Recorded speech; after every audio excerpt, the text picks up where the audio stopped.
J'ai peur de retourner dans la rue. On a peur beaucoup, parce que moi, retourner dans la rue, là, avec honnêteté, là, je ne survivrais pas ce coup-ci. Aujourd'hui, on est sur le terrain à Saint-Jérôme pour témoigner des services offerts en matière d'itinérance. Comme premier arrêt, on visite le site de l'église Saint-Paul et la halle chaleur du Bocuman. Fait que dans le fond, quand la personne elle arrive, elle vient ici, on l'inscrit, on prend sa température, on lui demande de choisir une place, on prend un masking tape puis on vient mettre son nom.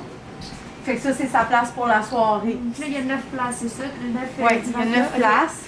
Fait que ça, ici, c'est notre chauffe-botte. C'était rangé artisanalement par Martin. Puis dans le fond, là, à peu près combien de monde qui peut venir ici? Par soir, on monte entre 25 et 30. Puis ça, c'est en roulement dans le fond? C'est en roulement. C'est sûr qu'il y a ceux qui vont dormir ici, mais il y a ceux qui sont de l'autre côté qui, pendant la soirée, vont venir voir leurs amis, qui vont venir prendre un muffin ou un café, puis après ça, aller dehors, re-rentrer. Fait que c'est continuellement en mouvement de 8 h le soir à 8 h le matin. Il n'y a pas vraiment d'heure où les gens dorment. Il y a tout le temps quelqu'un qui rentre, qui sort, qui rentre, qui sort. Là.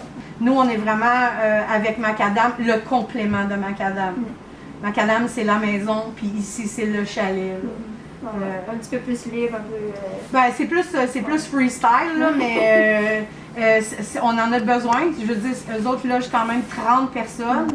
C'est pas suffisant, même ça, donc.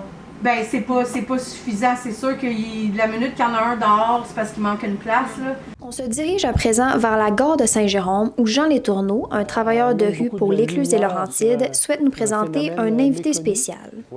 C'est dur, c'est vraiment là. Excuse-moi, j'ai plein d'eau des fois parce que j'ai trop. Parce que moi, je suis un gars qui n'a jamais bronché dans ma vie. Puis là, j'ai vu plein d'émotions à travers tout ça. Là, je suis rendu ici. Ça fait 2 ans que je suis sorti de la rue. J'étais 3 ans et demi dans la rue, partout, à Montréal, surtout à Montréal. Puis ici, aussi à Sainte-Thérèse, Boisbriand, puis Saint-Jérôme. On est tombé dans la rue parce qu'on avait même des jobs, nous autres, avant. Là, moi, je travaillais, puis tout. Là. Du jour au lendemain, moi, j'ai tout perdu à Valleyfield. Puis même mes parents sont là. Je suis parti dans les fils. Puis là, c'est là que ça a commencé là, à planter. Puis je consommais beaucoup dans ce temps-là pour survivre dans la nuit. Parce qu'à Montréal, c'est dur. C'est dur partout, la rue. Ça, je peux vous dire, même l'hiver. On couchait dans des conteneurs, nous autres, en ville. Fait que c'est vraiment... Ça fait 2 ans, ça. Ah, du coup, on est sorti le 16 octobre, ça a fait 2 ans, le 16 octobre. Puis j'ai encore peur. Ouais. J'ai encore peur. Même les premiers temps, j'avais mon logement là, à Sainte-Thérèse. Là. Je couchais sa galerie. J'avais un logement, là, je couchais sa galerie. J'ai fait ça pendant des mois. Pas capable de rentrer dans le logement. Pas capable de dormir dans le logement. Je ne sais pas là, pourquoi. Ouais. Parce que des fois, là, je lâcherais prise. Là. Quand je vois tout ça aller, là, je lâcherais prise, là, puis je retournerais dans la rue. Je dis, fuck you, OK, on voulait plus vivre. Là. On voulait plus. Mais là, j'ai repris le goût de vivre. Puis à l'avant, mais c'est dur parce que quand tu vois ça, là, puis tu vois que le monde te crache dessus des fois, là, parce que hey, là, je veux fonctionner, mais moi, je veux avancer dans la vie, je veux avoir des choses. Comme tous les autres de la rue, on veut être bien, c'est tout. On ne montre pas grand-chose de plus. Là, la base. Là. La base, c'est d'avoir une petite base, puis après ça, on va s'en monter. Comme moi, c'est ça, je sais, j'ai besoin.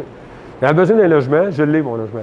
Mais il peut y avoir de l'affection des gens aussi, tu sais. Ta famille qui t'aide, il y en a bien que leur famille ne veut plus l'aider, comme moi, depuis l'âge de 15 ans, ma famille ne voulait plus m'aider, là. Même mes gars, tu sais, ils pourraient m'aider, mais moi, c'est moi qui ne veux pas. C'est moi qui ne veux pas aller là, tu sais. Non, regarde, ils ont leur vie, moi, j'ai la mienne. Même que je sois correct, tu sais, même que je sois vraiment debout, sur pied avec une job, là, moi, y aller, tu sais. Ouais. Parce que j'ai un orgueil, moi, j'étais un gars très orgueilleux, puis...